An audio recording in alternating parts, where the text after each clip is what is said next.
你好。哎，你好。这几个弄的啥这？来，你看看，看你见过没有？见过没有？嗯。这是搁哪弄来着？家传的。家传的。嗯。这属于啥？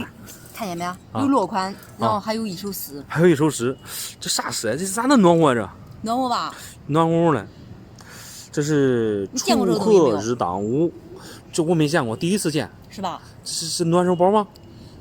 叫你猜对了，这是以前祖上传下来这个工艺，专给大户人家做的。哦，专门给大户人家做的。给大户人家做的，还精巧，后让里面一放一点滚水，拿到手里面也不烫，也不烫手，然后还暖和。哦，锄禾日当午，汗滴禾下土，谁知盘中餐，粒粒皆辛苦。李逵题的词。李逵题的词。嗯。这是李逵用了壶吗？用过嘞，对。李逵是唐朝了，可是。咦，这到现在快好几百年了。你看这工艺，这做工，你看上面的这些花雕，漂不漂亮？这都以前咱家做的都是这吗？啊。哦。家传的一个工艺，还李逵用的好，还专门给他题了一首诗，你看。哦，李逵用的。对。还专门给他题了诗。咦，这看着这工艺跟种庄稼一样呀，锄禾日当午跟种庄稼一样，你知道吧？是的，那漂亮，确实，唐朝的东西能到现在，乾隆年制。这有点乱啊！这李逵的题的词，你别管它乱不乱，它都是因为它好才传到现在。这上还有题字，还有落款，你知道吧？哦，你这拿出来想干啥？拿出来，这不是无价的吗？这无价这不是黄金的吧？虽然是黄金包，但是它是不是黄金咱不知道。这你给我看看，黄金包。但是它确实是李绅用过的。李绅用过的，也是他题的词。对。人家做的。对。祖上人做的。对。这我这弄不了啊，这太贵重了，我这给你弄不了。那贵重的东西拿到我这，给你20块钱咋样？20块钱肯定不中啊，这是无价的呀，这。那你那蕴藏着咱文化，你知道吧？那我这弄不了，你那你再找找其他人看吧。搁我眼里，我感觉也都20块钱买个暖手宝呗。那你真是看走眼了，我跟你说。这说实话嘞，你要。不跟你说了，我再找找人家去看看吧。我看走眼了。看走眼了。我不识货。抱歉，超载了。好，拜拜。你好。哎，你好。我这有几块银元呢，你给我看看。有几块银元？对。这银元搁哪弄的呀？这让婆给我的。婆子给你的。对。这银元都是真的呀？都是真的呀。大开门的东西。我想打个那小桌子啦啥啦。用这打桌子吗？你太任性了吧！这有成品，你何必打嘞？这放着比打桌子更好吗？那这个东西咋说嘞？你这一打就毁掉了，对吧？现在我也不知道这就是在市面上这比较珍贵还是镯子？我想这镯子还是银的吗？那是嘞，镯子还是银的。一镯子最多了200块钱嘛。说实话，这一块管。你要是都毁掉的话，你用一块的钱都可以买6个了。对呀，你这6块银元是不是太可惜了？确定都是真的是吧？确定都是真的，大开门的东西不假。大开门是啥意思？大开门都是真东西啊，不是假东西。真的。反正我知道以前家里面有这了，都是拿着吹一下，放着都是听听。这吹它也响，但是也不知道是真的假的。它真的，大开门的东西都是真东西，不假，看着不假。你要用它打镯子，说实话。标准重量吗？那是有重量的，标准重量26克多。它都是偶尔看26.7。一般都26.5到26.7，这都是真东西。这都是26点多吗？都差不多，重量都差不多。都是26点，是吧？你看。是不是？这个银元还有标准吗？那当然了。都差不多。那你就是看着了都说这是真的，然后就是打镯子可惜了是吧？那你毁镯子太可惜了，你不是一般的可惜。我的建议都是你最好别毁，你直接买成品都可以了，是不是？就是想要镯子了自己买成品，叫这还放着。对，那你现在你毁了，谁还毁这个？对不对？你要是20年头人，你用这打手镯，俺婆他天天都要当宝贝一样。对。弄个给家传呀，然后让我给我了，我看着也没啥用，我就说想回来就当成镯子。那你不管回，别回了。回了太可惜了。那走，那听你的，我再放吧。买得起了，这些东西都可以买成品，是不是？那我瞅着那其他镯子吧，我也不回了，我还收着。懂。谢谢啊。不客气。我这有一块家传的银元，我洗衣服的时候放卫生间1年多忘了给。这咋变成黑的嘞？该不会是假的吧？那我看你这个大金旋咱不假，这银元一上手，这都是一眼开门的状态。你放卫生间2年变黑很正常，因为银子啊它本身就容易氧化变色。你说不假我就放心了。嗯，俺朋友他只给我1000块钱，哦，我就把他拿走之后啊，再说是假的他找我麻烦。1000，你这幸亏没卖啊！我看你这个大金旋3，这壁面无伤无戳，而且壁面还都是全身打。大金旋3啊，主要是看它的这个花质和龙鳞。就你这保存的品相可以说是非常好了。你也不用因为银元外边这带点黑包浆感到自卑什么的，无论啥样的包浆啊，都不会影响它的价值啊。反正是看着别扭吧。因为之前好像是白色的，现在变成黑色了。哦，不知道嘞，还以为是贴了嘞。那如果只有贴才会变成这个样子，不是？真是贴的话，那你这个朋友恐怕也不会给你出到1000了。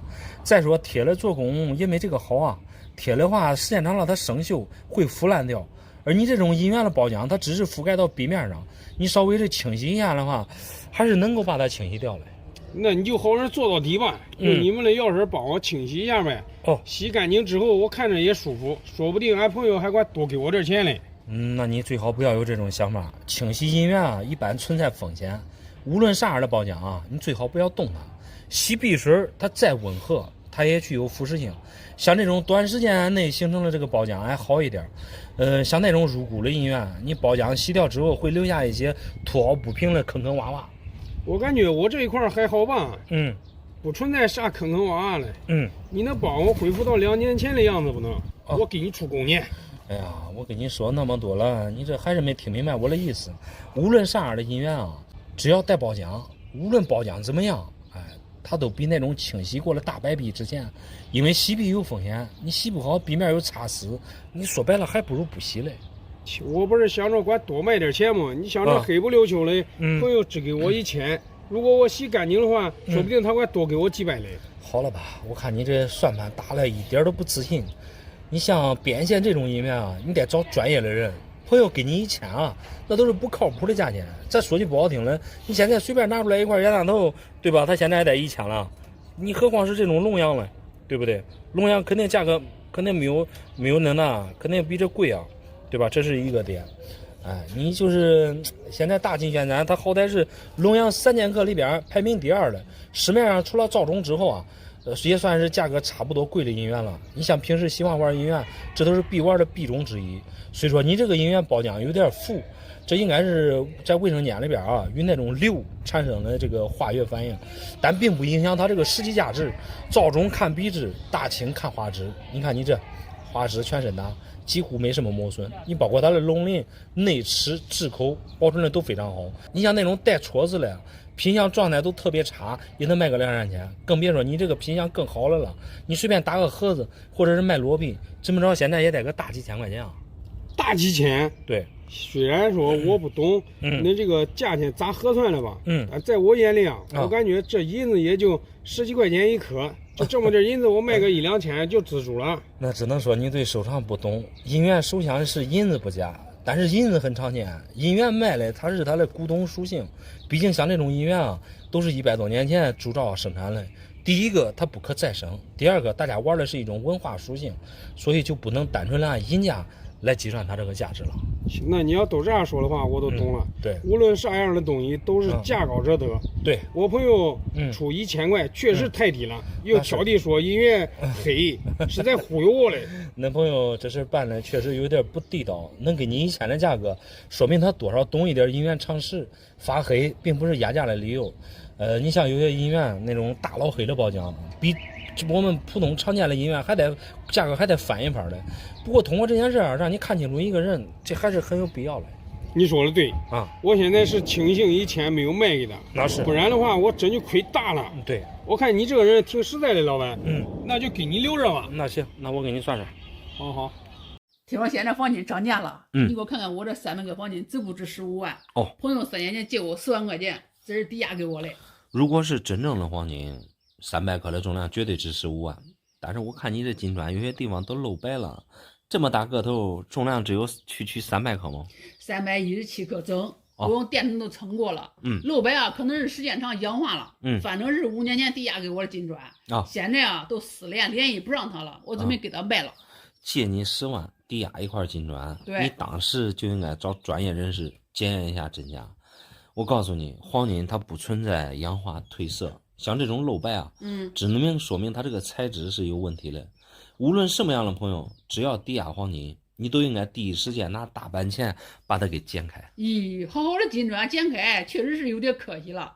再说这金砖又不是咱的，毕竟他是借10万块钱抵押给我了。我发现你这个人啊，前后矛盾。你不剪开，咋知道里边是不是黄金呢？黄金它又不是古董，样子好看了，品相完整了，它能多给你点钱。你就是把它剪了稀巴烂，它能值多少钱，都是按重量来算的。这5年失联之后，你这不是拿出来准备给它变现吗？咦，刚开始我不是不知道吗？我昨天不是去金店卖的时候吗？他们非得用火烧，我肯定不能让他们烧啊，给我烧坏了咋办？对不对？你不让别人烧，别人肯定是不要了，因为黄金回收，通常别人一颗也就挣你5到10块左右。就以你这个300克为例，人家总共下来也就挣你几千块钱，而别人要用10几万的本钱，你又不让别人检验真假，你就是10万块钱给人家，人家肯定也不会要。再说我10万块钱肯定不会给他嘞，我这好歹也是10万块钱抵押了呀。这5年呢，10万块钱放到银行，多少也得给我点利息吧？你说这话没毛病，10万块钱你放银行存5年，利息没有多，肯定也有少。对呀，关键是你这个朋友现在失联了，你这个金砖，我看着是不对。咦，你不能说不让火烧都不对，不就漏点白吗？再说了，人无完人，好像这东西嘞，对不对？你还是没发现这个金砖有蹊跷啊？第一个个头有这么大，有这么厚，如果是真正的黄金，按它的比重来说，最起码得有1斤重，300克的重量很明显是不够了，这是第一个蹊跷。第二个就是金砖，你看漏白，这说明里边的材质绝不是黄金，很有可能啊是镀金。咦，老板，你果然是毫不眼力啊！今天用光谱仪已经检测过了，咋说？含金量只有区区%几而已。他们说是金包银，金包银可能谈不上。金包银顾名思义就是用黄金包裹一层银，然后从你这个漏白的地方看，你看这个地方，包括这个地方，你看都很薄，只有薄薄的一层，这最多是电镀一层黄金，因为金包银它最起码用金皮包裹而成。再说句不好听的啊，就以你这么大的金砖为例，怎么着也得用上4克、5克的黄金，而漏白的地方显示非常薄，估计半克的黄金也没有，可以说全都是银子。没有这么夸张吧？大不了把上面的黄金提炼下来这还不是可以当黄金来用吗？你想啥嘞？如果真是镀金的话，即使上面有半颗黄金，谁也给你提炼不下来。你不要再动歪门邪道的想法了，毕竟你这是抵账，对吧？抵10万，你取下来半点黄金，对你来说也没多少用啊。我知道没什么用，也就是出于好奇问问你。如果真像你说的这样，那只能怪我交友不慎了。那照你这样说的话，你这个朋友确实是诚心忽悠你了，因为5年前那时候黄金价格也就300多一点，如果他真是急用钱，他蛮可以把这个金砖直接去变现，而不是动心机，对吧？拿一块银镀金来忽悠你。所以你这个朋友确实有问题，因为银嘞300多克，顶破天就这你这也就2000块钱一大关。再说句不好听嘞，这还不够你5年前，对吧？你存5年10万的利息嘞。哎，太丢人了，交友不慎就是这样。我得拿到金砖找我家人去。对对对，还还给他，还好，谢谢你啊，老板。没事没事。这个男朋友真是太小气了认识他有1年多的时间，彩礼从18万8直接给我降到这一块破银元，被他牵着鼻子走了。被你男朋友牵着鼻子走，只能说明你男朋友比较优秀。优秀谈不上。其实你这个银元啊，我看状态还不错，原汁原味的大老黑包浆。它这个北洋龙啊，还不是一块普通的34年。你看34，这俩阿拉伯数字书写方式比较特别，这就是大名鼎鼎的卷3骑士。虽说这个皮盒啊没有做版别的说明，但是它这个版的纯石量在所有龙洋里边是名副其实的第1少，北洋龙里边的大名誉品。我不管是不是啥名誉品，就我这个男朋友这个人，实在是太抠了。刚开始认识他的时候，花言巧语说无论如何都给我18万8的彩礼，说别人有咱也得有。这相处半年以后，刚好赶上他升职加薪，他那年终奖只有12万，说也别18万把了，把这个奖金给我当彩礼。那挺好。结果过年的时候，计划赶不上变化，刚好赶上俺买新房子。那12万彩礼也都付首付了。上个月说还说给我8万嘞，结果昨天来俺家走亲戚，这彩礼都变成这个破姻缘了。其实这个结婚要彩礼啊，它无非也就是一个面子活，意思就是别人结婚有了，我也得有。近些年来，很多年轻人为了相互攀比，这个彩礼要的是越来越高。现实生活当中啊，嫁人可不是一味的嫁给彩礼，就像你所说的，男朋友年终奖有12万，再加上他平时的工资，足以啊，说明你们结婚之后不差钱，何必为这一点面子整个死去活来嘞？再说给你的下礼的这个捐山启寺啊，确实也是一个好比种啊。你说的也对，有时候我都是面子上想不开，看着这块姻缘又黑又丑嘞，我都不好意思告人家这是我的彩礼。说白了，每个女孩都有爱慕虚荣的心理，但是有些人要了面子，在别人面前炫耀高彩礼，但是里子怎么样，生活中过得好不好，只有自己知道。就像你男朋友送给你的这块姻缘一样，同样是一块北洋龙，你拿出来了值几千，我拿出来一块卖你10块，这就是区别。听你说话很靠谱，懂得也多。那这块姻缘刚拿着的时候确实挺反感嘞。听你说了那么多，你帮我研究一下，能值多少钱呗？反感主要是你对姻缘不懂，姻缘谐音姻缘，结婚送姻缘意味着美美满满。现在这个很多有钱人啊，都感觉拿钱太俗气了，因为姻缘它是不可再生的东西，所以送姻缘比送钱更有意义。而你这个姻缘可以说是万里挑一，捐山启寺啊，它是北洋龙系列姻缘里边发行存世量第一少了版，比26年北洋龙还要少。最主要的特征就是34这俩阿拉伯数字，它的书写方式，这在数字里边啊，简称为艺术体。3就像耳朵一样卷起来了，4就像一面旗子一样。再仔细看你这块姻缘的品相啊，首先它这个包浆比较纯正，属于原汁原味的大老黑包浆。底板来看它的龙鳞，几乎是可以说是没有怎样磨损，全龙鳞。四面虽然说有一些流动痕迹，但是也不是太明显。最主要就是它这个字口啊，属于全身打。就目前你这个状态而言的话，30万块钱还是有的。30万块钱？对，我真没想到能上万，我还以为都1-2千块钱嘞。看来这玩意还挺贵重的。那是的，1-2千块钱你放到现在根本就买不到龙样，基本上我们常见的北洋龙啊，都是3-4千的样子。说实话，能买这种捐山启寺好版的姻缘啊，那家里边肯定也不是一般的人。听你说那么多，我也明白了。明面上彩礼从18万8，1年多的时间降到了一块破姻缘。眼前是我吃亏了，结婚以后我肯定是最大的赢家。你说的很对，男朋友啊是绝对的潜力股，何必为眼前的这一点彩礼想不开来？现实中最不缺的就是死要面子活受罪的人。拿好你这块捐山启寺，回去好好的享受一下你这个精彩人生吧。好，谢谢了。没事。俺女友她家有一块错版币，这姻缘我上网一查，一家几千万，这还没结婚嘞，我这一下子就要发财了。您先不要高兴的太早，据我所知，姻缘可没有错版币，上千万的币啊，那都得是孤品。我先瞅瞅，我这一块姻缘可以说就是孤品。存世量的话应该是独一无二。我研究了，有世数和其他大豆完全不一样的地方。哇塞，你这个冤大豆确实不一般啊！9年金发竟然带签字版，签字版好像只有3年这个年份有啊，这一点确实很奇葩。哇塞，另外一面还是冤大头，还是金发，带恶兆2个字，这真是颠覆了我的认知。像这种带恶兆2字的姻缘，恐怕只有9年2角里边才有这个版。看银色，你这个姻缘也确实是银的呀。白麦是银的之前上面带了一个包浆被我用洗洁精给洗掉了。不过不洗不知道，洗吓一跳，洗出来居然一块错版币。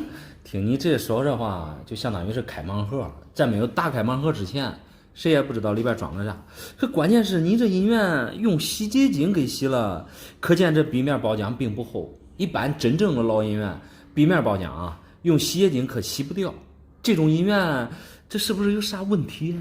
这能有啥问题啊？姻缘含银量我已经找人鉴定过了人家权威部门都给我开过证书了价值3000万。说实话，玩姻缘几十年了，什么证书我还是第一次听说。基本上上千万的姻缘首先必须得是样币，入皮盒，且必须得带高分。因为一般像之前的样币啊，都品相状态各方面都好，别人告诉你值3000万，你得卖出去才行啊。哎，那白卖能卖出去？上海的老专家钱都给我准备好了，就等着我带着银元过去了。我主要是怕这个3000万啊卖亏了。你们这种卖亏的心理啊，也好也不好。货比三家不吃亏是对的，一下子面对3000万的巨额还嫌亏，这只能说啊你不懂得知足。出来问问价也好。我明确告诉你，像这种双面冤大头的银元啊，压根儿就没有，因为银元和那个纸币的排版不一样，不存在有什么特版币。哎，你说没有就没有啊？那如果没有的话，那我这个是咋来的？对不对？你可不能信口雌黄啊！我主要来啊，就是让你帮我估估价，看看你有没有实力。那说实话，如果碰到高单币，那即使没实力，那该借钱也得借钱啊。可关键你这个双面冤大头，这也太搞笑了。我逐一跟你说奇葩在哪里啊？第一，银元不存在有错版币。为什么银元没有错版币呢？因为它的模具设计啊是上下合理才能压制出来银元，也就是一次成型，不存在啊中间更换模具。毕竟这些都是流通货币，像这种双面冤大头这种错误啊不存在。第二，它就像这个恶造两字，它只有9年2角一个版才有，你这个1元面值无从查究。况且恶造2角是无偿造币厂代加工的。因为数量少才显得贵，而这种1元的面子啊，不存在有这个版。第三啊，就是另外的这个签字版，9年说实话也没有，它只有是3年才有这个签字版，而且还是样币。但是以前啊，确实有这个版，所以说你这个银元啊，材质是银的，但壁面我仔细看了，这做工非常粗糙。综合研判的话，也就是新代的一个1兆币，银价200块钱左右。200？对。别在这瞎扯淡了，200你去哪里买银元？不能光凭你的一面之词来搅和我的极品银元啊！我这也是一个简单的参考，200也只是单纯的银价，3000万那只是网上专家故意给你报了高价，你别信以为真，后续可能你要掉点钱进去。反正你拿着这东西啊，去古玩店问价，暂时不会有人要这些东西。不可能不要嘞，只是我还没考虑好因为我想卖了这一块银元，过几天啊，准备和我女朋友分手嘞。你这思想可不行啊！男女朋友之间最忌讳的就是同床异梦。你这手里边拿着别人的银元，心里去想着卖了钱发财，你再跟别人分手，这思想不行。幸亏你这银元不咋对，如果对的话，你卖3000万把那女朋友给蹬了，这也太不地道了。我多建议你去实体店再问问价，再做打算吧。那算了吧，我看你就是收不起，就是耽误我的时间。好，你再转转。一位收破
呢？我这有100块银元啊，不知道是真的是假的。这是我以前开游戏厅的时候，一个小伙子当钱花的。你看能不能在北京买3套豪宅？100块银元想在北京买豪宅，而且一买就是3套，你这口气可不小啊！我也瞅瞅。不是我口气大啊，是我这银元物超所值哦。90几年的时候啊，那小伙子家在北京就买房子了啊，都是大头王。你得把那个王字去掉，我看你这全是冤大头，冤大头和大头王一字之差，那价格差别可是巨大啊。首先给你吃个定心丸，你这些银元都是一眼大开门。90几年的时候虽然说都有假币了，但是你这些却不假。我看这都是常见的通货大头，在北京买3套豪宅你都不用想了。你这老板说话咋能绝对的？啊，不是我想在北京买豪宅呀。是那网上的专家说的，我这都是大头啊，一个我卖80万啊。一块80万的话，那100块价值就8000万，按8000万在北京确实能买房子。可网上专家给你报了这价有点可笑。刚才就说了，他用词有误，大头王指的是甘肃佳子，你这里边别说佳子了，目前为止我这一块甘肃都没看到。我跟你说，人家网上专家他不会忽悠人，人家给北京写字楼租的都房子，实力绝对高得很，绝对不可能骗我的。北京确实是寸土寸金的地方，租金肯定不便宜。咱们重点还是说你的银元，确实不是什么大头王，大头王指的是流通过的银元，而且是最贵的。所以那个甘肃佳子啊，当仁不让。既然是甘肃佳子，你虽然不懂，但是你也看到了，这上面一个字都没加。你也不用给我讲那些没用的专业知识，大不了我再放个几十年，反正都是10块8块收回来的。那你这成本价确实便宜。我们个人都知道，这个纯食量少了这个东西啊，越放越值钱。可是你这也得分啥的银元啊？网上现在有很多专家专门靠估高价来吸引眼球，尤其是你们这些似懂非懂的小白，最容易信以为真了。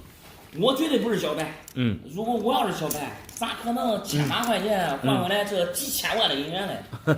你说，你给我多少吧？哎呀，我给你的价钱可能让你如梦初醒，只能说啊，你90几年建了一个大楼，那时候能拿银元去玩游戏的，要么不懂，要么就是年龄小。因为过去家里边有银元的很多，加上他也当时也不值啥钱。你要是现在的孩子拿出来一块，那父母肯定给你不愿意。这种冤大头最值钱的就是那个甘肃佳子，我们行内俗称大头王。由于它的发行量比较少，一般我们个人家里边有的呀也很少，找出来一块就相当于是大海捞针了。而你这100块大头王，这很不现实。因为我简单的给你过了一遍，这些都是普通年份。因为冤大头4个年份里边啊，最贵的只有8年，通过8年现在也就2000多块钱吧，相当于2块的普通大头的价格。状态你这都算是通过状态吧？现在市场价1000一块，100块大整张10万块钱。你这个估价真让我大开眼界，100块银元才给我10万啊！对，太可笑了。这还没有人家北京的专家给我1块银元的多嘞。刚才我就说，真实的冤大头价钱，它就1000把块钱一个，你想卖80万一个不现实。你千万别相信网上专家给你乱报价，因为他们都是有目的性的。冤大头的纯银质量都数以亿计，好几亿枚，你想想价格也非常透明，你不信你可以多去实体店问问嘛。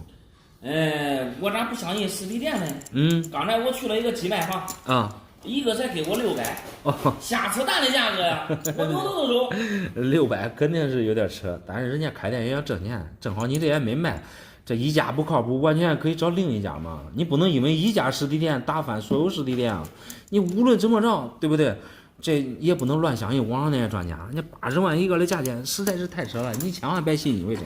好了啊！别说了，你这估价叫我气得肚子疼。你拿着再问问。哎呀，银砖啊，这是。来，搁地上看看。好，搁地上看看。搁哪弄来的银砖？这个有一个朋友啊，他说他是祖传的。祖传的银砖，我换那个黄金首饰的，过来给你换黄金首饰的。对，乖，这银砖你帮我看一下真假，看看真假，你手丢了别压住了。咦，还有那沉了。他说他搁哪弄的？他说祖传的。你看这上面2019，这是前个的银砖，前个生产的，这哪是他祖传的呀？开玩笑。他说是祖传的，我也没仔细看。上面还有重量，这应该是18公斤。应该算是36斤。36斤多。他拿过来干啥了？换点黄金首饰嘛。你的算是你的客户是吧？我的客户，你看这我真假是吧？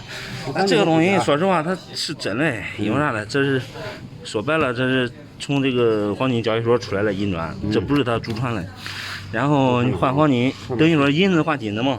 对，2019是的。对，2019对，银子换金子的话，你给它折算一下不就行了吗？对吧？